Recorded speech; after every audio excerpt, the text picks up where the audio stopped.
Alright, it's time to do the most complex procedure on the Miata. It's changing the oil. Yeah, after the road trip and everything and the amount of miles we've been putting on the car, it is time to swap out that oil and get a new filter in there. So let's go ahead and give it a shot. And today we're using the Valvoline 10W30. I know some people say if you run thicker oil that the lifter tick will not be as intense or go away entirely. And then for oil filter, we're just using this Fram PH6607. It's pretty much the cheapest of the cheap. So, and then underneath there, we got some nice little fuel injectors, brand new from eBay. So we'll probably be installing those, not today, but later on in the weekend, hopefully. But yeah, that's basically all we're gonna do.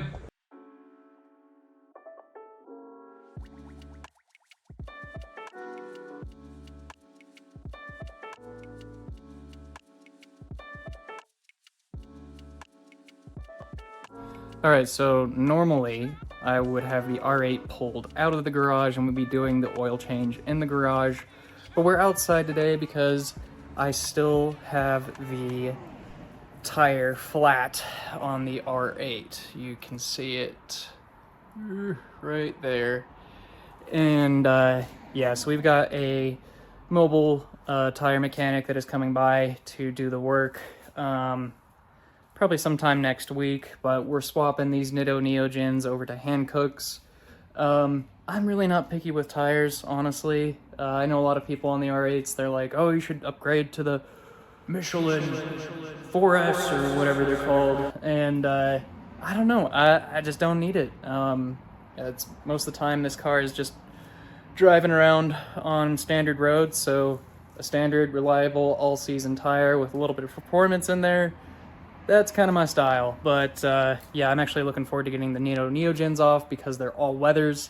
They're kind of shitty in my opinion, so it's a win-win. But yeah, we're gonna replace all 4 tires, do it properly.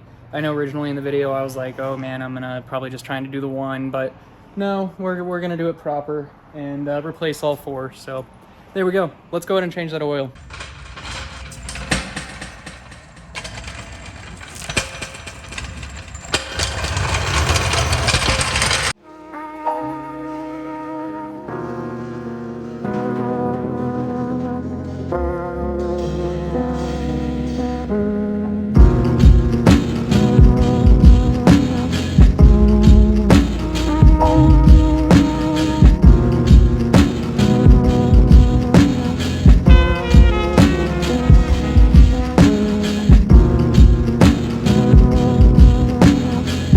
Well, that was super nice and easy.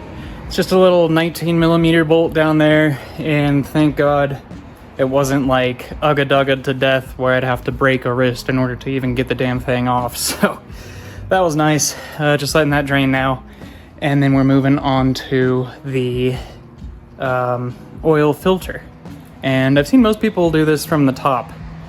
So we'll see. But yeah, a common thing to look for is if the drain plug is magnetic. I'm actually not sure if this one is or not, but I'm not seeing any kind of like metal caked on there or anything weird, so that's good news at least.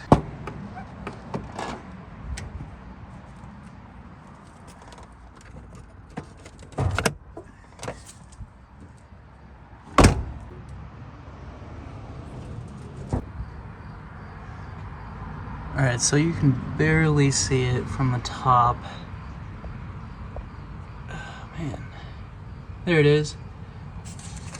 Let's see if we can reach it from here. Oh yeah, we can. I see why people go from the top. That makes sense. Alright, time to put this guy back on. It's also important to note that if you do have a torque wrench, probably use it to tighten it down to 25 foot-pounds. I have a torque wrench.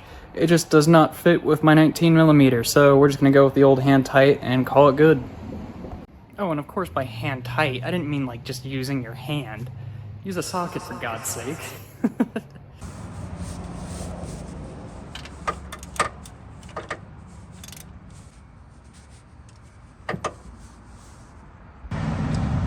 All right, so we moved the oil pan just a little bit forward.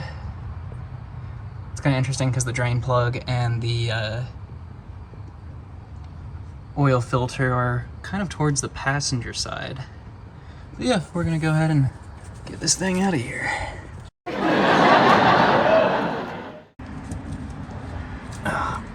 Yeah, so either somebody that previously worked on the car just really got on it and tightened it like a crazy man with crazy strength, or they used a oil filter wrench. Those things are funky looking, but I get the feeling a wrench was used. So we're going to use this thing. Hopefully that gets us going. For reference, oil filters are supposed to be like hand tight, maybe a little bit past it, but not more, because this thing is like, feels like it's practically glued on there. All right, so I've tried it from the bottom and I've tried it from the top. And I've tried it with some pretty big plier grippy things and just not able to get a good grip on it. So we're just gonna go get an oil wrench. Jesus.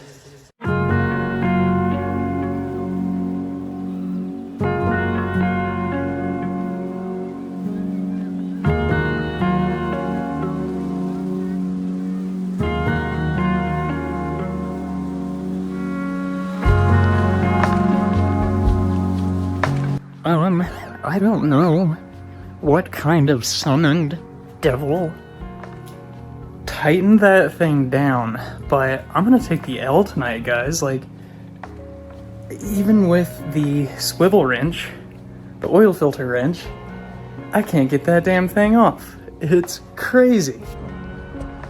So basically, how the swivel wrench is supposed to work is that it goes over this area. This is the new oil filter, and it's supposed to tighten around it, and then you can get it off. So I do that on this guy, and still does not work. It's so bad. All right, so yeah, what we're gonna do is that we're just gonna leave the old oil filter on there, and then once we bring it in somewhere, we'll have them tackle it, and we should be good. But yeah, for the life of me, I can't get that thing off, so I'm gonna take the L, run with the old oil filter. I think it's only really been about 3,000 miles on that filter, but because of the road trip and everything, I kind of wanted to change it out. But not the case. Fate decided otherwise, so we are gonna call it quits there for tonight. Oh, and of course we're gonna fill up oil into the engine. So yeah, we are putting 3.6 quarts in there, and that should be all set. And then we'll put it back down on the ground.